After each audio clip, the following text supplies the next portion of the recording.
Hello and welcome to Cardiff City World. We are still going up. That hasn't changed since I don't know how. Like, well, can you have a better Christmas period? You can't really ask for much more, can you? I mean, yes, we have lost a few games which we probably shouldn't have lost. We drew a few, I think. But on the whole, you look at tonight's performance, and even when we weren't the most clinical. We had many chances, we couldn't put them away.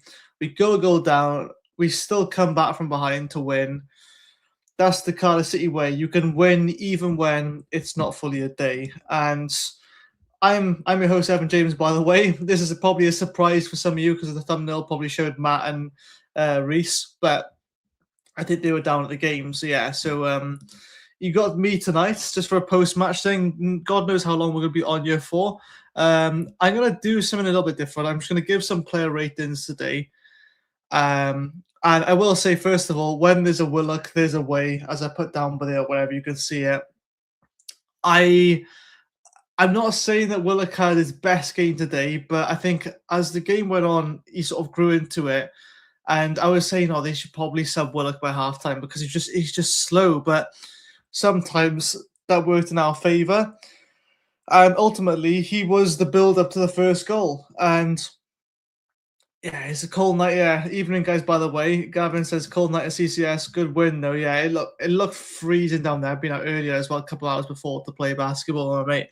And oh my God, it was bitter cold from where I am. Kellyman is a baller. Chambers is becoming our best centre-back and most consistent. Wintle is the best centre mid in the league, and Dye Turnbull seems to have gained confidence after his goal too. Come on. Yeah, I think the only thing I disagree with you is Chambers is becoming the best centre back and most consistent. I think with Chambers, right, and no, I know he just sleep plays all the time, but for everything he does right, he does something that scares me. He always keeps me on the edge of my seat. I think Willock is a bit similar as well, but I know Willock can kind of like skillfully get his way out of it. With Chambers, man, it's been sometimes some passes I just question, and it wasn't just him; it was Fish as well. I just question what were they thinking like, and the commentator always says, "Oh, nice idea, but hasn't worked out." I'm like, "What do you mean nice idea? He's just passed it into nowhere." On the whole, though, I do think our defense is pretty solid. A couple of passes that could have cost us goals, but we found today that Stevenage they can't shoot. I mean, it's just like that one player that had Patterson or whatever, that Phoenix Patterson, he looked all right, but and of course he just scores a worldie. This is what happens. We'll play good football for a while, but we won't score. And then the other team will score like a goal out of nowhere, like a worldie or something. It happens all the time. I can't like fathom like how it's such a copy and paste effect of us, playing nice football, potentially overplaying at times, and just passing for the sake of passing and making things look pretty. But then we never actually get the ball in the box, so we do, but it's a bit sluggish, or it's overhit, underhit, it's scuffed. And it's like, it's just, we take too long. And look, I will get to the positive, don't worry, but we just take so long. Now, every time Willock got on the ball in the first half, he took way too many touches. I think Ryan Wintle was prone for it a bit as well when he gets it. And just hit the ball, man. Honestly, we've got two white sticks. We've got to aim between those things and hit the ball and hope that the keeper doesn't get to it. And look, at the end of the day, we won the game because we took more shots than them and we scored more goals. But the first half was a little bit frustrating, I will say, because we played really nice football for most of it. But the goal isn't to play the better football. The goal is to score goals, right? So it does frustrate me, but it's just one of those, isn't it? You take it because you were still top of the league. We won 2-1. But it's the same kind of things that if we get to the championship now, which looks more increasingly likely, we've got to stop faffing around with it at the back a little bit. I think I understand you invite the press, you can play through it, but championship teams will know better. And I think as well, when we get the ball out to the wing or even the middle, less touches. I think Isaac Davis had an alright game. He was subbed at halftime, which I can't disagree with. I would have subbed Willock off if we were looking for more pace. But obviously, as the game went on, then he grew into it, luckily. But he might not have, and taking Isaac Davis off, yeah, it wasn't his best game, but did Willock do any better? Did other players do much better? I mean, it was a a satisfactory first half, let's say. Nothing like nothing worrying, but at the same time, it was just kind of like, oh, this is nice football, and that was kind of it. Maybe it's just me that's privileged and used to seeing us play nice football for once. So that is to turn it into a positive anyway. But even everyone, by the way, even down low, JT, Alex Ravella's the second coming of Tony Pulis.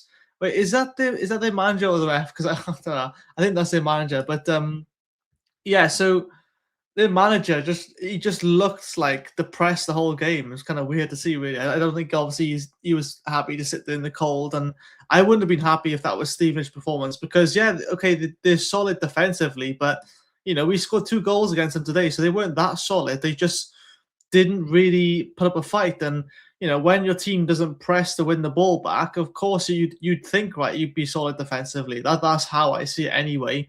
But I genuinely think Stevenage, I'll have a look with it on the table now, but I genuinely think Stevenage are going to fall down the table a lot. And I predicted it. Oh, well, they're 7th now. They've fallen out of the playoff spot already now because Bolton lost to Doncaster. No, they lost 1-0 to Mansfield, Bolton did today. So most of the results didn't go away apart from the Bolton one. But, Lincoln have won their games. Bradford, Stockport won. And Huddersfield won. So Huddersfield actually 5th now, which is mad to see with the playoffs because they've been like 8th for as long as I can remember. Yeah, Luton have dropped down to 8th as well. A couple of teams are really pushing for the title now, and a lot of teams actually falling off. Reading making a good comeback. To be fair, they drew against Peterborough today, but won their last 2 games before that. So there's teams that are actually not too far off us, but the difference, let's have a look. Wickham on 9th, right? 29 points. We're on 47 points first. There is definitely a massive gap now between there. And we're one win away, or let's just say the Imps, Lincoln are 1 win away from catching us up. But as long as we keep winning our games, or at least if we don't lose them, we stand a really good chance of getting automatics. And look, would I love us to win the league? Absolutely. I think we're the biggest favourites for that now. But I would just take automatics anyway, honestly. Like if we go up, we go up, but I just don't want it to be a playoff fight because I don't think we're really notoriously known for those. But yeah, so JT says we will win this league and Stevenage will finish 15th off to the pub. Yeah, look, I mean, I do think Stevenage have got an all right team. They're just like toothless in attack, really. They don't really have many attackers. I mean, their wingers are pretty shocking, the ones who subbed on, I think. That Luvala, oh, I can't remember his name, Lubala. I don't want to mock his name ever, but yeah, he was nothing to shout about, really. Let me see him find it. Lubala, yeah. I mean, Reed, I think barely touched the ball, their striker. Kemp, the type of midfielder, he was all right, but he just kept slipping all the time. I think the crowd just kept going, way. I thought it was hilarious. Willock on Football got man of the match. I'll go through player ratings now. If you want to, I know it's probably a lot of typing for you, but like you could do your own player ratings. Or actually, what I'll do is I will say the player and I'll take a bit of time for you to give like ratings for them. And that's what we'll do, just to save you all the typing. So I'll say the player ratings. I'll see what people are saying, and I'll say mine if you're willing to interact. I'm not sure how many of you are traveling home right now. Probably a few you are, but I hope you're not watching and driving. Just listening in, I suppose. But yeah, Dan Lowe says, I didn't realise that Ashford was in the side tonight. I don't know anything about him. Maybe he's just having a rest. Maybe he picked up a knock. I'm not sure. But yeah, I did notice he was in the side. I can't see why, but I suppose Tanner's come back now. So, he giving him a few minutes as well. I thought he did all right. Not enough time to sort of really see what he could do, though. Paul, evening, mate. Why is it we allow opposition players to waltz their way to a box without a tackle? It does rile my skin as well. And it's not like it wasn't. We had, I think it was NG or someone did sort of like try and challenge, but you need to put more than one man there because especially when the player cuts inside like that in that position, you set yourself up for a really good touch. And like that's what you don't want to do because it's too many times players score those kinds of goals against us. And it's really frustrating. Excuse me. I'm not crying about the goal, don't worry. I've just got a bit of a cold. it is really frustrating. I'm not sure.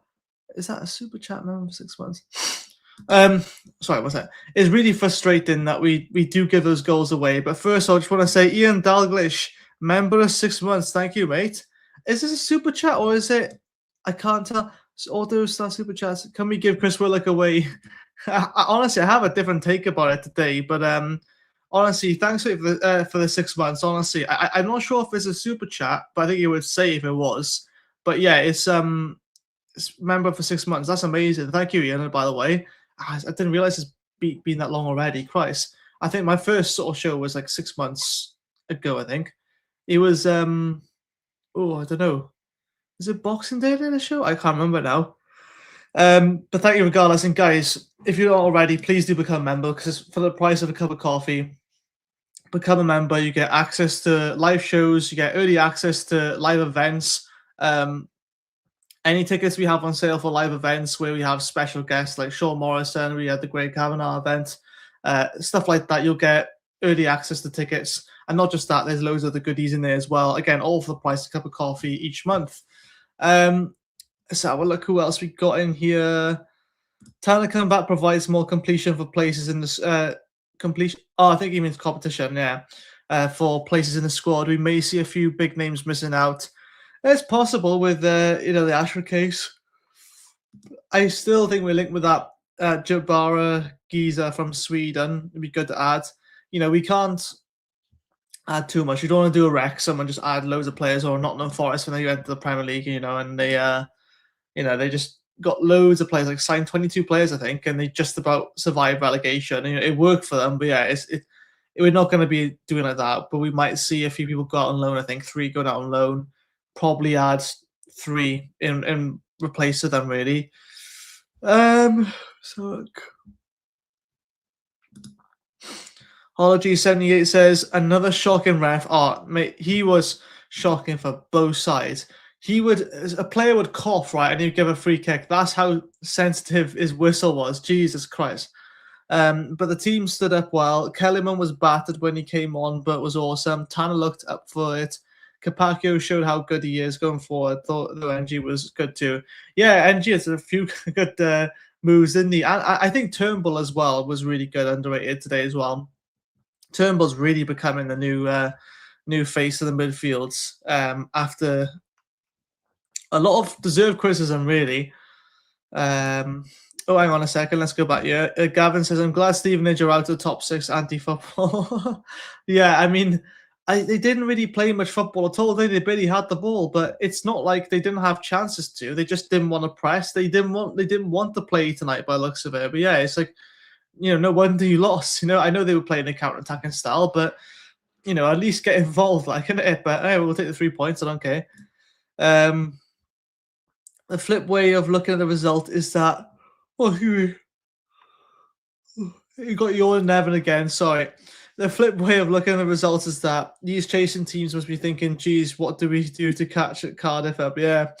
Honestly, we're going to drop points. I know we're going to lose against someone, but at the moment we're on a roll right now, aren't we? So, it's like, I don't want it to stop. I really don't want it to stop. Obviously, no one does for Cardiff, but I still don't see us yet. We're still a few players away from having a complete squad to run away with the league. I think it's going to be a bit of a dogfight at the top, right to the very end. I think we might pull away the last sort of like 4 or 5 games, but we've got a long way to go yet. But hey, we're top by the end of Christmas, ready for January. If we win on Thursday, 50 points on the table since August. Mad, that is. Yeah, we didn't even score 50 for last season. I think it was like 40 something or even less than that. But and to say, yeah, your comment, can we give Chris Willock away? Look, I think Nutmeg was something special, let's be honest. He's a different kind of player, and we gotta understand where he's best suited, where his strengths are, and it's in the midfield. He'll drift in there. And it was a great pass to Callum Robinson at one point. I just think that he's wasted out on the wing. And I get it, right? He starts on the wing and he cuts inside. I get that.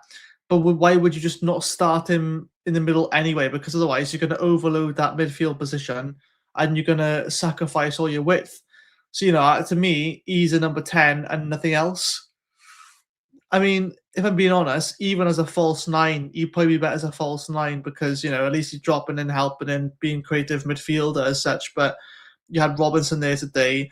And, sure, they all rotate a bit, but I don't know. I'm talking as if I'm talking bad about Chris Willock, even though, I think he probably deserved man of the match for me. But it was like a gradual sort of increase in performance. Salah goal was offside, was it? I don't know, but hey, he got pushed into it. So, I mean, it serves him right earlier from getting pushed into it and ref gives a foul somehow. I don't understand what he saw. It's crazy. It came on the rubber boat today and the game was amazing. We won't go any further than that, mate. Thank you, Antonio, for commenting, but I think that's very funny. We'll look at a good second half. I think that's the best way to put it, really. And let's go through some player ratings now. I'm not sure how many people are watching, but I'm going to go through this slowly. Put in your ratings now out of 10 for Trot. You can give it, let's just say like in 0.5s. Okay, let's not go right specific there. Or if you want to do that's fine. But I'm probably going to keep mine to like 0.5s. Out of 10, Nathan Trott, he pulled off a couple of good saves. I think is not a lot he could do for the first goal, if I'm being honest. Like, he made the dive towards it, but it was so well placed. I think his kicking was good. Even when he slipped a couple of times, he still managed to kick the ball to the right person. I don't know. I feel like I'll give him I'll give him a 7.5, mainly because I didn't feel like he had much to do apart from that goal that he just couldn't stop. I think apart from that, he was, kept it simple and he just deserves a 7.5 rating. Let's see what you're all saying. Paul says 6. Hollow G 78 says 6.5. Okay, interesting. I mean, I'd like to know, guys, as well, and get your reasons and why, what he could have done to deserve a better rating. Because if I'm being honest, there's that first goal he couldn't have done anything about, and it's only the one goal he conceded. So maybe his kicking you maybe thought could have been better, or decision making. I don't know. I just don't think you can do much else. Maybe he's got that rating because it looked like he didn't do much, but he didn't have to. So yeah. Anyway, I put 7.5 for Nathan Trott. Let's go. Let's go next to Bagan. So Joel Bagan. I think his crossing was decent. I think he has. I mean, he's missed the consistency, and he has a solid game almost every game. I don't think he really did anything wrong. I think it was the players around him might have cost him a couple of times, but he overlapping a lot now. He'd left wing position is like his secondary position. He'd overlap a lot, and sorry, I'm really bundled up today, but I've lost complete train of thought. He had defensive cover this time when he would overlap. So I'm going to give him Joel Bagan. I would say a solid 7. Again, I don't think he had a terrible game. Put some nice crosses in, but some of the crosses were overhit. And now I've lost all my notes now, so I'm not sure where that's gone. Oh dear. Here we go. So Bagan, I put a 7. Let's see what you're all saying. Didn't have a huge amount to do. Couple of twitches on corners. I think that's about Trot, yeah. 7.5 for Bagan, Paul says. 5 for Paul. Wow. Okay. I'm not sure. I'm not sure what else you could have done, but 7.5. Okay, so you got quite a range there. Paul, I'm interested to see why you give Bagan a 5. Is that like, is that the average rating you give out, or you generally think he was quite poor? Because to me, a 5 is quite a poor rating. And considering we won, and I didn't think he put a foot wrong. I just didn't think he was anything special as such. He, delivered some good crosses in, and I don't know. The highlight, let's have what Gavin says. The highlight for me in the first half was the Stevenage forward falling over 3 times in a minute. Yeah, the number 10 there, Kemp. Honestly, yeah, when the crowd just got behind it, as if it just anticipated he's going to fall again, and he did. I thought it was hilarious. I'm all for a bit of like banter like that on the pitch, just completely like unrelated to the game. But yeah, let's have a look. Chambers, Chambers, Callum Chambers. What do we think? I feel like I need to give him 2 separate ratings, Callum Chambers, because I don't know. I think for everything good thing he does, he keeps you on my seat for the other mistake he makes. I think he's got really good ball control. His touch, sublime. Some of the stuff he controlled. So yeah, I think you give him a high rating for that. So for that alone and his composure, I would give him an 8. The issue was sometimes he's just, again, this isn't everyone. He's just a bit too composed. So yeah, I would give him a 7.5. I think it's a 7.5 is a solid rating, by the way. Don't get me wrong, and that's what Footmoms actually gave him, to be fair, same as Will Fish. Sorry, Wish plus God, should I say? Yeah, but I don't know. I think he's solid. Just like a couple of errors could have led to goals, but luckily they were absolutely toothless in attack, so we got away with it. Paul says Chambers is 7.5, and also says Bagan let down by Willock being out of position. Bagan better when he's got Isaac or Kean Ashford in front as they trap back and help. Yeah, because Isaac was on the right today, and sometimes he's on the left. 7.5 is captaincy, keeping them focused despite the ref. Yeah, to be fair, Hology, I hope I say that right, Hology, yeah.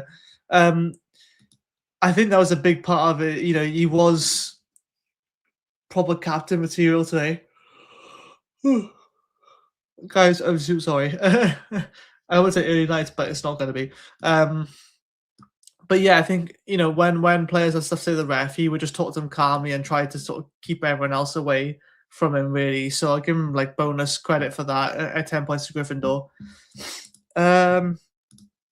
Evening, Reese. Reese Lasky says, to be honest, everyone for me was around a 7. No one stood out too much, but everyone done their job and battle hard. Yeah, I guess you could say that. But that's not as fun as doing these ratings, is it? So yeah, Will Fish, guys. We're on to Wish plus God now. What are we saying for him? I'm going to give him. Oh, again, he was a bit like Chambers as well. He did a few bizarre passes, led to nowhere, but at the same time, he was pretty solid. I'll give Fish a 7. 7. That was the Welshest thing I've ever said. But yeah, 7 for Will Fish. Paul says 7.5. Fair enough. I had no disagreeing about that. Yeah, it looks like everyone is around a 7. What are we saying for Wish plus God, guys? 7, 7.5. Oh, 6.5. Couple of rash bits. No, sorry, carry on. I don't mean it to be boring. What's this now? Oh yeah, sorry, yeah, no, it's fine, Reese. Honestly, I want to down a bit of a mess with you, mate. But no, I think you are right. I think everyone was around a 7. No one was really outstanding. I think the second half we turned up the heat a lot more. I think the best player probably was Willock, but Robertson grew into the second half. I swear to God, I was thinking, as soon as they get the subs ready, thinking, no, they're going to take off Robinson straight away, aren't they? And I'm so glad he didn't, because it's like the Colwell situation a couple of years ago, or with Bullet, just constantly taking him off too early, and it's just like, leave Robinson on. He's had time to express himself on the pitch, and he did so, and he scored again against Stevenage. So let's move on to Perry NG. Why don't the crowd ask players to do the Ayatollah anymore, particularly subs? I think they usually do. I think we just sort of carried away with the game today. I think because it was a lot more close. I don't know. But it's nothing political. I'm sure they do still say it. But yeah, it's just it wasn't today. Usually the 3 o'clock kickoffs they do it. But yeah. NG Paul says 6.5. Ooh, I don't know. Because I thought going forward, NG was really good today. I think defensively, he was pretty solid again, but not as much as he usually is. I don't know. I'll give him, considering I give Fish a 7, I'm going to give him a 7.5 NG, because I think he was pretty solid. And he had a few good skill moves in him, but again, lost the ball a couple of times. Yeah, no problem, I think he says. 7.5 pushing 8, fair enough. Let's go to Die Turnbull. Oh, to be fair, this is one I would give a big one. I would give Die Turnbull, I would love to give him an 8.25, but I'm just going to give him an 8.5. Yeah, I think he started really sharp, and I think only when he got into the latter parts of the game when he was subbed off then, got a bit tired. But But for the majority of it, he was very progressive with his passing tonight. I think it was the best I've probably seen him play, aside from the Chelsea goal. But I mean, that was just a goal, I suppose. But that little karate kick that he almost pulled off. Yeah, Turnbull 6.5. Okay, I'm not sure if Apologies 8.5 as well. Yeah, Turnbull 6.5. Interesting. Maybe he faded out the game a bit, but I genuinely thought he was one of the better players, especially in the first half. I think he was the only one. But Graham says I wanted Turnbull subbed off 5 minutes, but made up for later. That was me with Willock today, mate. Honestly, and hence why I got the caption here now. When there's a Willock, there's a way. Yeah. Turnbull 8.5 for me. Oh dear, I don't know what's happened. Bear with me, guys. Oh, we're back. We're back to regular schedule programming. My phone just did a whoopsie or something. I don't know. Moving on to Ryan Wintle. Ryan Wintle, slightly quieter game, but I still give him a solid 7.5. I think there was nothing wrong with what he did today. He kept the ball well. And he does drop a lot deeper as well to sit between the two centre backs so that the full backs can push up. I think tactically he's very good in terms of like knowing what BBM wants, and I'm sure BBM probably thought that he had a 10 out of 10 game. I think Ryan Wintle deservedly a 7.5, but I can't say I paid a lot of attention to him throughout the game, probably because some of those were a bit better. But 7.5 is still a really good rating for him. Apology says 8, fair enough. I mean, I can't really disagree with that. 7.5, close to an 8. Simple maths. We come on to Mr. Callum Robinson, the goal scorer. See, now, I get frustrated with Callum because I know how good he can be, but at the same time, he's used to playing around better players, let's just say. I'm surprised still, I keep saying this all the time, that he's still at the club, and I want him to stay as long as possible. Because every window, he looks like he's going to be leaving. Or I get the feeling that way. But yeah, I'm so glad he does stay with his club. And yeah, he looks so happy when he scores. I would give him, because he didn't get involved. Well, he did get involved, but it's just we don't tend to use the middle a lot. For his individual performance, I give an 8. And the goal obviously really does help. But, the build-up as well, when he gets in his positions, he's so good at keeping hold of the ball. He doesn't lose the ball a lot. Apology says 6.5, but only because he scored more frustrated than anyone I can remember. Actually, I say that I'll give him a 7.5 because I look at the ratings now and think like he wasn't better than Wintle, and I wouldn't say he's much better than Chambers or Bagan. He is a bit frustrating, but then it's also hang on, what's happened here? I've just bugged that out now. It's also the players around him as well that just don't sort of use him a lot. Robbo 7. Pitch looked rough. Yeah, it looked really like wet or whatever. I don't know. But the corner flag. Sorry, not the corner flag. The corner spots when I saw him taking the corner kicks didn't look great either. So all right, I'll just sort of go through. I'll go through the subs faster, but just to start 11, I want to spend more time on Davis. I would give 6.5.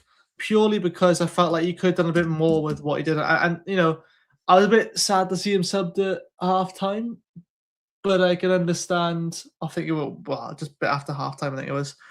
But I can understand at the same time, with the chances he had, he probably could have done a bit better. Again, not that anyone else did better than him up until that point.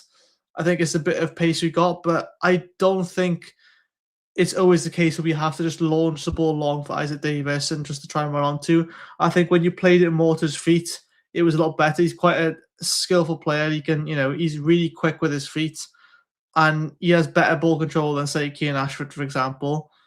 I just don't think the end product's there with the crossing. I think put him in the middle and he's going to get some shots on target, but I just don't think. I think his crossing needs a bit of work. It's a bit like Sorba Thomas, of like he's got all the pace, he's got the dribbling, but he just doesn't have the end product. So Kabak and Kellerman really had impact, to be fair. Yeah, I think so too, and we'll get on to them in just a sec. BBM 10, oh yeah, got subs right again, changed the game. Oh, absolutely, for sure he did, especially with Kellerman and Capaccio, increase the pace. 6.5 for Isaac. Yeah, I think most of us probably agree. Again, wasn't a if you give someone a 6.5 rating, it's not a bad rating. They still did better than average, but just you'll have other games where you shine. I'm sure of that. And finally, the starting 11, Yusuf Salek, scoring all the time, obviously. I'm going to just give him a straight up 8. I find that he's just in the right position at the right time, and he does it like he reminds me a bit of, I know it's going to sound really weird, but EK Ugbo, right, where he would do almost nothing for like ages on a pitch, and then he just end up scoring. And I know Salek, and comparing him with Ike Ugbo is a disgrace in a way because of how much better Salek is. But sometimes I feel like he just has games where he pulls an Ugbo where he's nowhere to be seen, and then at the best times, the most crucial times, he'll just score. And I got to give him an 8 for that because he's just in the right position, and the fact that he was being held back as well by the player, and then gets pushed, it makes it comical how much he gets manhandled. Honestly, you swear his missus were on the pitch today again, playing for Stevenage because of how much he's been held on to. It was ridiculous. But yeah, so Salic for me, or Salic, I need to know how to pronounce it, if it's Salic or Salic. He gets an 8 from me. So overall, like we said, like you're looking around a 7 on average, which again, 7.5 on average, you can't really argue with. And then quickly, I'll just say Capaccio. I'll give a 7 because, again, I think going forward, he's really good, but I think he loses the ball quite a bit as well, like he did today. But he recovered the ball, which is the main thing. Kellyman, I give an 8 straight away, just instant impact when he comes on. And yeah, he keeps the ball a lot really well, but he's also not afraid to take on players. I feel like he is too good for this league. I just realized I missed that Willock. Who have I not put on then? I missed someone out, haven't I? Yeah. 1, 2, 3, 4, 5, 6, 7, 8, 9, 10. I am silly, I am. I missed that Willock. Let's put him on here now. The Willock, I literally got him in my bio, but I give Willock overtime, I would say an 8.5, because yeah, joint with Turnbull. Let's have a look. Oh, I see. Robertson come on as well. Robertson, I think, is really tidy bit of kit. I think his free kicks, he just needs to get the ball over the wall. Like, he just needs to practice that. I know he can hit the free kicks, maybe from a bit further distance, but you've got to get the ball over the wall, man. That's like number one thing, because if you don't get the ball over the wall, you set yourself up for a counter attack against you. So, but again, apart from that, Robertson I thought really well. I still give a 7.5. Tanner come back. It's nice to see him come back. I would say for his battling as well when he come back on, 7.5. And then finally, Joel Colwell. Put about Jay Colwell. I've just noted these down separate so I don't forget them. Joel Colwell, I'll give a 7 at best because I think he was asking for himself to get sent off at one point. I was just thinking, like, please don't go down to 10 men because we have to play 10 minutes of additional time, which is ridiculous, honestly. I don't know why. I don't know what it was for, really. Robinson is not good enough for me, says Connor. Poor first touch and that stupid turn he does every time is so frustrating. I don't agree with that, to be fair. I mean, more welcome to say that and have your opinion about it, but I don't know what you're referring to in the first touch, but maybe I was seeing something different. Maybe I didn't pick up on it, to be fair. I think he could get more involved. I mean, he was playing as an attacking midfielder. Sometimes when he dropped deeper, I know it's not where he's supposed to be, but it did actually really help. I think he's just so smooth with the ball, I find. 8 battle well. I think that's for Salek, maybe? I'm not sure. Yeah, maybe. I think Isaac could benefit swapping sides a few times in games. Yeah, I think so. I mean, he was a right foot on the right wing, wasn't he? And I think he's better when he's on the left, if I'm being honest, just because he cut inside. And yeah, needs to work on his crossing, I think, but hey, that'll come. So Salek 6, I thought he was terrible tonight. Oh, okay. Yeah, I didn't really get much involved, didn't even press that much. I just think that sometimes he's just in the right place. I mean, he had 3 headers, which, he almost scored one of them. But he is getting in those positions. I think we just need to feed him just that bit more. If anything, he needs to hold off on his run a bit sometimes because I think he's got nothing to run on to and he's just stuck there and the guys just hold him all the time.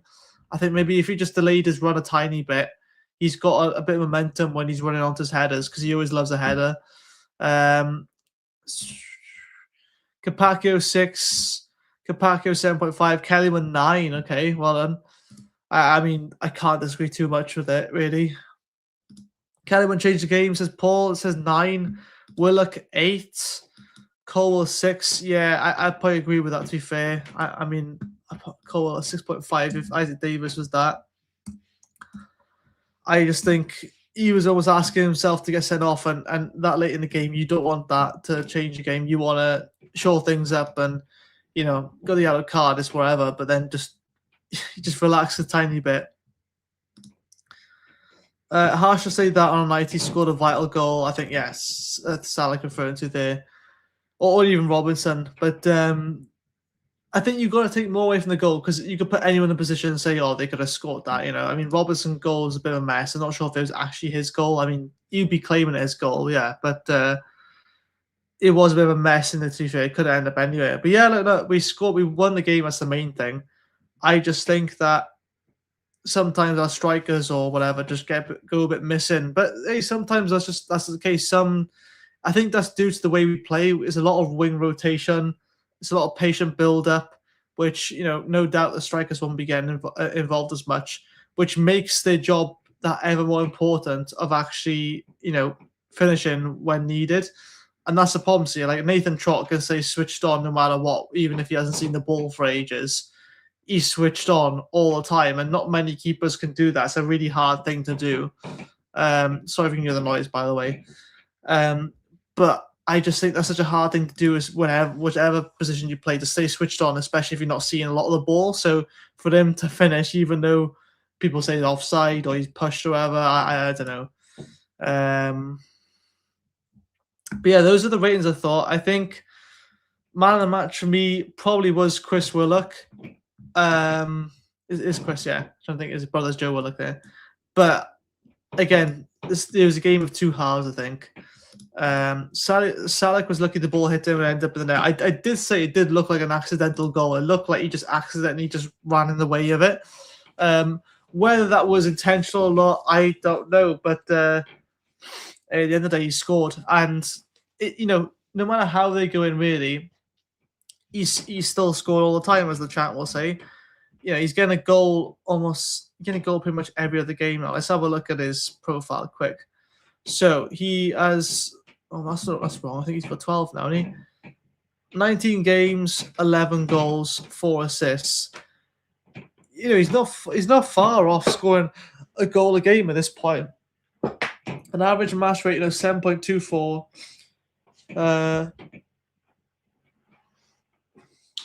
Started. Okay, he's played 22 matches, scored 11 goals. So he has scored exactly one every other game. But that's a really good record for a striker, regardless of what league you're in, yeah.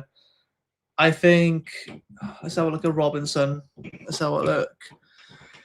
Robinson obviously playing a bit of a deeper role. 20 matches, 5 goals. He hasn't really had as much game time, you could argue. He's only started 5 of those games, whereas Salek has started 19. I don't know, man. I don't know. Do we see Robinson next season? I don't know. I think if we get back to Championship, we probably see him one more season. But after that, do we, apparently Robertson scored 28 goals for us since being at Cardiff, which sounds like a lot, doesn't it? Been a few seasons. He was injured that one season, yeah. He scored a fair few goals for us, to be fair. Let's see, how many goals does Willock score? Let's have a look. Loading. Oh, this season he scored 3 goals for us. Got 4 assists, so not bad. And he's played 19 matches. So it's not a terrible record, but he's gradually coming to the game, Chris Willock, and I feel like he is just a slow burner where you'll see more of him as the game progresses. Just some of the balls are passing to him. There's no way he's going to catch up to them. He's not got that pace. But it's weird to think that even though he's quite a slow player, he still manages to nutmeg people and skill past them, and he's got really good balance to turn around. But it frustrates me that he's on the wing because his crossings, I thought, for the most part, was terrible. I thought he fluffed quite a lot of them. Graham says, not many teams scored 2 versus Stevenage. I'll say that to my dad. Apologies. My dad was watching the game with me in this room. And yeah, saying like, for a team that I think they're probably the best in terms of scoring, conceding the least amount of goals, Stevenage. Not anymore, I don't think, anyway. But yeah, 15 goals before this game, 15 goals in the league they conceded, which is not a lot considering, what was it, 22 games most teams have played now. But yeah, I think the problem is that you might start well in the league with the Stevenage have really good defensive records, but especially when you go away to teams like Cardiff and Bolton and your Lutons, and maybe not Luton, but your Bradfords or whatever, it's like if all you got is defending, then there's kind of a problem there because under Mick McCarthy, I mean we had a very defensive team. It still didn't work in the end because eventually we'd just be losing games because our attackers are not getting involved, defense is getting tired, we're sick of defending it, and it just definitely didn't look like Stevenage wanted that game. And yes, on the counter-attack, you could say, oh, they're dead on the counter-attack. But they weren't even good on the counter-attack, which is what boggles my mind. I mean, Blackpool, when we played them, terrible on the ball, like trying to pass around, whatever. But on the counter, they were pretty much deadly. I mean, they got the ball to, is that Fletcher or whatever? Yeah, and, they had a game plan and it worked for them. And we were terrible that day, to be fair. I mean, at times we had one at the back or even 0 defense. But yeah, we had no men tracking the runners. But at the same time, they had a game plan for them, Blackpool, then that day, and they worked and they were counter-attacking and they were actually fairly clinical.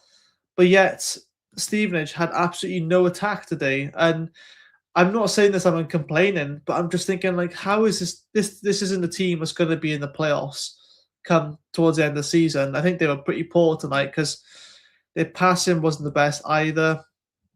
They had that Phoenix Patterson, but he wasn't that good. Let's look at his rating. 7.1, that was his rating. I mean, their best rating was the centre-back, Good, who was 7.3. I don't even think he was that good. Funny. I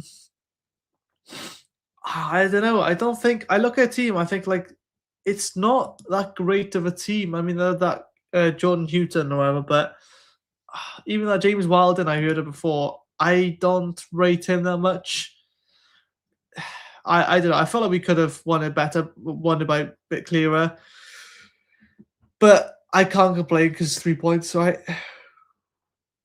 Did they have that Chem? They had Chem Campbell, the Welsh lad who come on from, on loan from Wolves, what looks of it. Is Thompson's Welsh as well? Louis Thompson. A few Welsh lads. Jova Malcolm, Patton Dunn. So English and Welsh lads, yeah. But they didn't really impress that much, really, yeah. Let's have a look. See what the cards are saying. We'll look at 2 accurate crosses. Yeah, I'm not sure if you're trying to say if that's a lot or not, but I think some of the crosses or the passing was poor from him. But equally, he made some really good passes through the middle. I thought one to Callum Robinson. If he just hit that first time, maybe got a corner out of it. I don't know. Stevenage going to drop like a stone up the Bluebirds. I think so, yeah. They're not going to be playoffs come end of the season. I mean, they're not in there now, so excuse me. Huddersfield one to watch. I feel like they got a lot of ego, to be fair. Their fans thought they were going to storm this league. I thought they were as well. I think I had them as first and as a second in my predictions. Mind you, that changes all the time, really. But yeah. I just don't.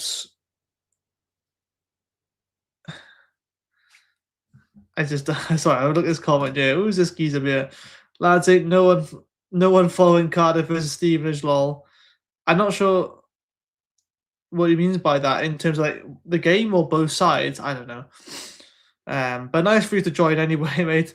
I think looking at this is very positive results because you think 2-1 to Stevenage, a side that doesn't concede a lot.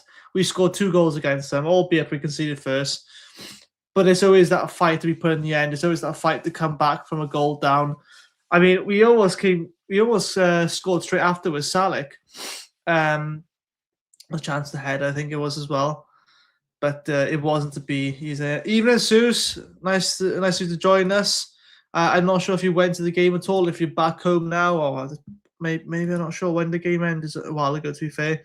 Hope all of you are nice and warm inside as well. Now we are going to be wrapping things up in just a minute because I need to go to bed. But guys, what do you think now? Who we got next? First of all, let's have a look. Now we're still top of the table as we should be. We have got Wickham. Oh, we haven't played Wickham yet, I think. Wickham away. Yeah, no Kieran Ashford in the squad tonight. Interesting. Possibly injured.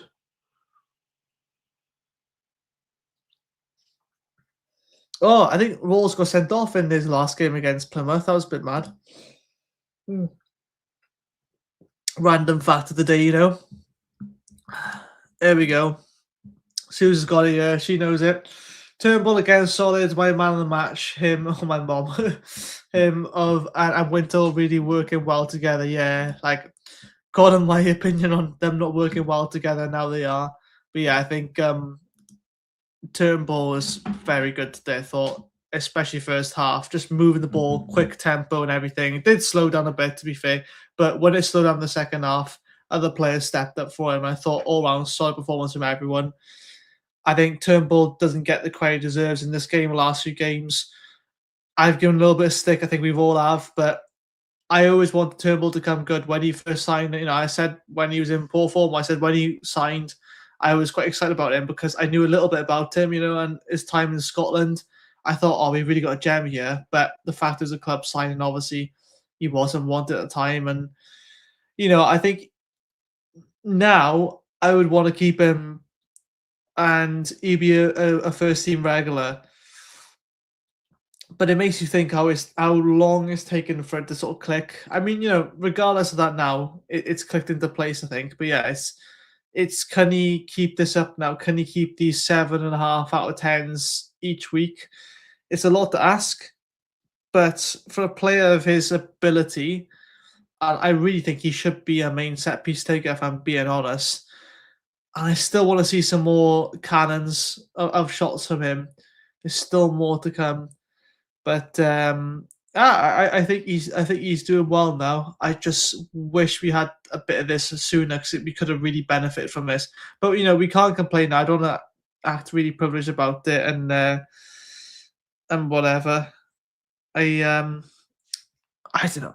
I just think for probably what are you saying, for like 2 mil or something, 2.5 mil or some, or in the region of like 2 mil or so. We can still got Osher to come back as well. I forgot about that, but he's fractured his toe or his foot or something, or I'm not sure. It's just, yeah, it's a shame it's taking this long, is all I'm going to say, because I really was a fan of Turnbull. But at least, hey, he's revived from the dead now, but by the looks of it. So Graham says, be a few games called off for the next few weeks. Snow forecast, oh dear. I hope not, but it might go against us if we do play them. But hey, we'll still end up watering the pitch. Graham, so don't you worry. We players slipping and sliding everywhere. Suze isn't lucky not to score, I'm assuming Turnbull. Yeah, I think, a couple of them really. 7 league home wins on bounce. Is it? Oh yeah, because Chelsea's cup games didn't count. Fair play anyway. I think Football even a bit harsh with some of the ratings here as well. They always are, I find. My dad said about that left back, that Freestone, is it? Yeah. I didn't really pay attention to him much, but apart from the left back, would you sign anyone in January? Oh, sorry. You mean just apart from left back in general? Would you sign anyone in January or hold off till summer? Well, here's my allegedly take. Allegedly, I think Biancheri would be a good signing as a backup on loan. I think, Yusuf Salek, whilst he's scoring and Robinson is getting involved a bit more now, you need a third striker to push him on now. And if it's a short-term loan, Biancheri's going to get men's football. He's actually going to play League One, which I think is, quite a fairly challenging league for him. But yeah, he needs that first-team experience now of being amongst players who are playing men's football. And, he's back at his home club. Be nice if he comes back for a bit. He's very highly rated, but he's also more of the Robinson-esque build. So it'll be interesting to see if he gets out of the squad. I think he was at one of the games once, so no doubt they're probably looking at him. I mean, they've probably already got 2 deals done, let's be honest, allegedly. What's that? Is that Camille Jabara? What was his name again? Is it Camille Jabara? Jabara? I'm making a name up, I think. Yeah, it is him. Yeah, Swedish footballer. He does quite a pacey winger mind. And where is he from? He's from Sweden. He's Swedish as well. Who's he play for? Elfsborg. Everything's Elf over there. 27 appearances, 2 goals, 8 assists, mind. That's not a terrible record. You'd think it'd be maybe a bit better, but it's the Swedish league. But yeah, deadly pace on him. I've seen a couple. Well, I think it's just the fact that he's just direct, and we need a direct winger. Obviously, we've got Kellerman now, but if I'm being honest, he's doing much better in the middle, and I think that's where he belongs. That's where he belongs. Left back, yeah, I want to see someone come in. I have no idea who I would sign. Would I sign a loan left back or a free agent or a transfer? I think you've got to look at a permanent left back, really, because I mean, I know that Louis Giles possibly going out on loan. I don't think he's quite there at Louis Giles defensively, but I think he's got a hell of a cross on him. You don't want to go too big with a left back because you're going to expect him to play then. But because Joe Biggin is undroppable at the moment, I just think that we need to get a left back in ASAP because at some point you're going to have to give Joel Biggin a rest, even if he doesn't look like he needs one.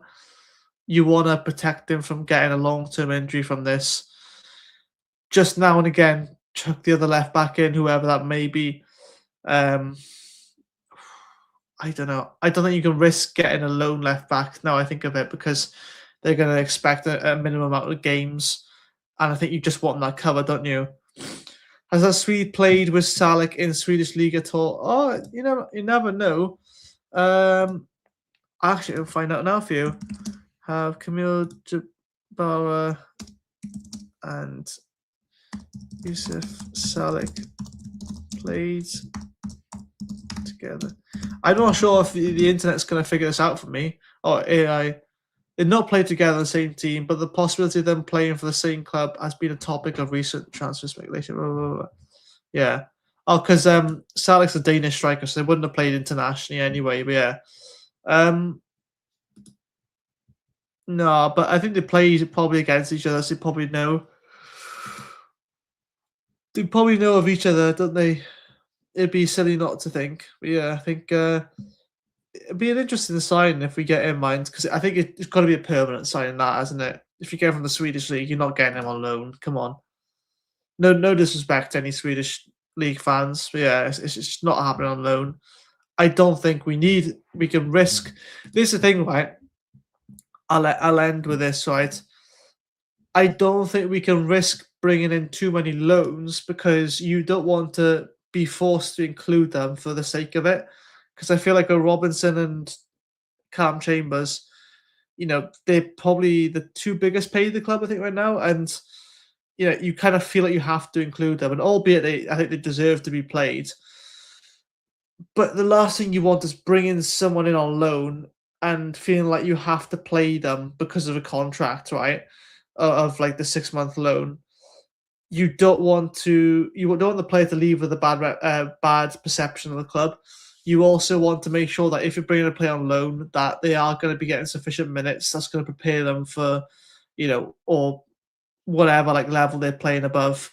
You don't want players who are not fit either. If you're bringing in loan players, or even just permanent transfers, you want players who are fit now. You don't want players who've been out of a long-term injury. We've got a few of those. We've got enough of those. I think, the signings that we're potentially looking at, I think suit BBM's playstyle. I think we could do one. Don't get me wrong. I think we could do with a player in each position aside from centre-back. And even then, centre-back, I wouldn't write off. But I just think you look at the rotation we've got now, Fish, Chambers and Lawler. you could potentially put NG in the middle as well. Worst case scenario, and he can do a job. He's not a left back, but yeah, he can do a job at centre back, and he does a good enough job at right back. So I wouldn't go for a centre back. We need another midfielder, maybe more of a long-term sort of thing, I think. Either that or we look at giving Troy Parrott a run, because I think there's plenty of people who could step up. I just think you don't add too many players, but at the same time, you need a backup striker and you need a backup left back. I think those two are non-negotiables. And from there, it's kind of all to play for. But the thing is now, it's going to be a long, long half of a season left. We haven't even played everyone once yet. A couple of games we postponed. Yes, we don't have any more cup games, so you can see that in a positive way in some ways. But yeah, at the same time, it's like, I don't know, it's too risky anyway. We need a left back, and we could really, really well do with another striker.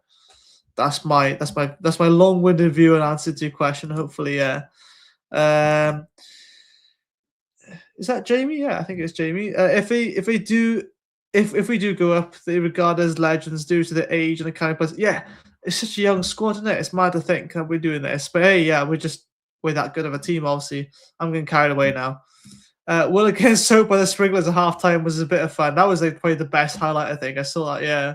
That was completely done intentionally to wake him up a bit. And I think that worked because, hey, since that happened, Hollow, like, that it seemed to wake him up, and now he's then he was fit and firing then. So yeah, maybe we just need to do that more often. Just put the sprinklers at halftime, wait for them to walk right by it, and then yeah. So maybe that's what the magic was. We covered that, I think. Thank you, Spoozy 747 for joining this conversation as well.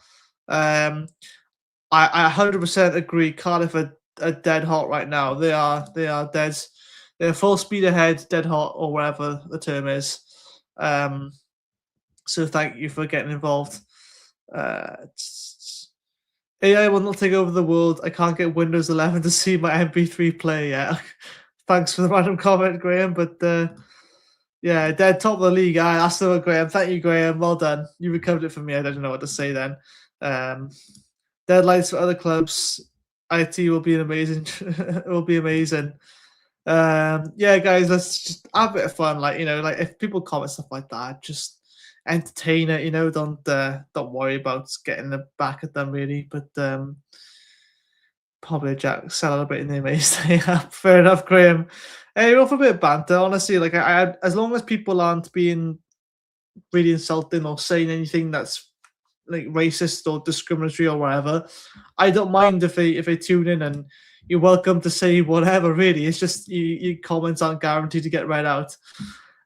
Honestly, guys, I've just lasted an hour there. Hey, I've lasted the hour literally almost. Hang on, no, we got a minute. Damn it. We got a minute left to last an hour, but I'll do my intro. By the time I've done that, that will be a full hour. So I'm surprised it lasted that long. Yeah, man of the match, Chris Willock, I think. And again, I think it's a game of two halves. The main thing is we got the 3 points. We're still top of the table. And we got a nice 3-point cushion now. And a game in hand as well. So whilst Lincoln have played all the games, we still got a game in hand as well. So hopefully we don't blow that.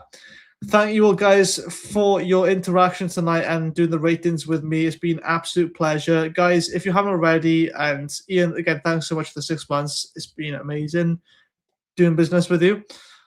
Please do go down to the Patreon, or well, there's a QR code here. I'm not sure if you can see. It's here on the vertical format. But yeah, so please do become a member of CCFC World. I've already said all the benefits there, and for the price of a cup of coffee. Thank you all, guys, and I'll see you all soon in a bit.